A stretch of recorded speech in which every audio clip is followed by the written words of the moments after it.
Curb your desire. Don't set your heart on so many things. Epictetus, 7 rules for inner strength.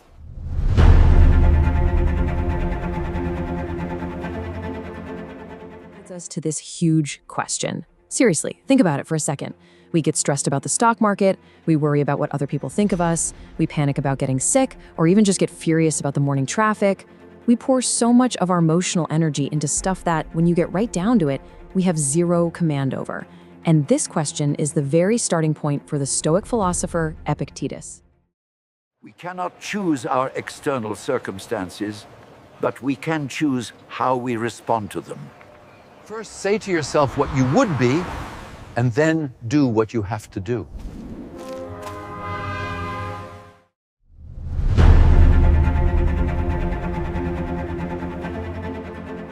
Okay, so before we get to the solution, we've got to really understand the problem that Epictetus was trying to solve.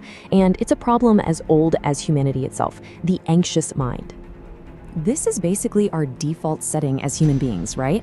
We tie our happiness to things outside of us, getting that promotion, getting praised, staying perfectly healthy. And then when those things inevitably don't go our way, we feel powerless, frustrated, trapped. Epictetus looked at this and called it what it is, a kind of self-imposed slavery. And what's so incredibly powerful about Epictetus is that this wasn't just theory for him. This guy wasn't some philosopher sitting in a comfy chair in an ivory tower. No, he lived this philosophy under the most extreme conditions you can imagine. He knew literally what it was like to be a slave. I mean, his whole life was proof of his teachings.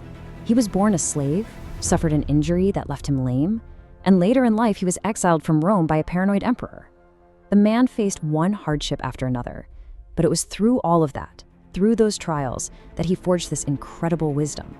And he eventually started a school where he'd go on to influence some of history's greatest leaders, like the Roman Emperor Marcus Aurelius. This quote, it just says it all, doesn't it? And listen, this isn't just tough talk. It is a very precise philosophical point.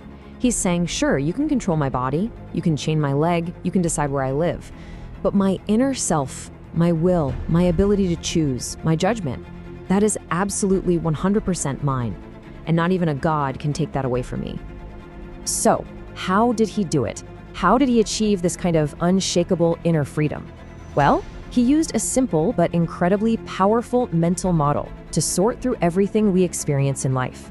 He called it the dichotomy of control. Now, at the very heart of this model is a key Greek word, prohairesis.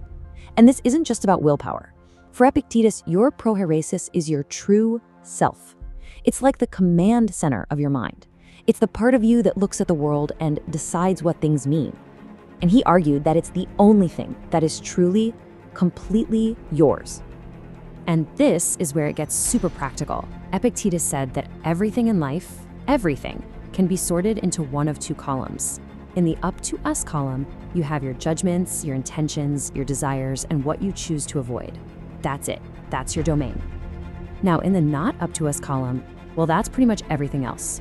Your body, your health, your reputation, how much money you have, what other people do, all of it. Epictetus claimed that all human suffering comes from one simple mistake, confusing these two columns. So here's the crucial takeaway. We burn ourselves out trying to control the stuff in that right-hand column, the stuff that's unmanageable. The Stoic path to freedom is about completely letting go of that column and turning all of our attention to mastering the column on the left, the only place where our power is absolute. So that's the theory. But how do we actually do this in our day-to-day lives? For Epictetus, this wasn't just a nice idea to think about. It was a daily practice, a discipline. He taught his students how to build an unconquerable fortress inside their own minds. He called this the discipline of ascent. Think of it like a simple 4-step playbook for managing your mind in real time.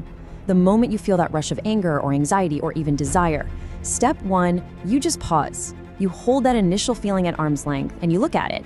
Step 2, you ask it, is this thing, this comment someone made, this event, is it in my control or not? If the answer is no, then step 3, you say to it, you are nothing to me.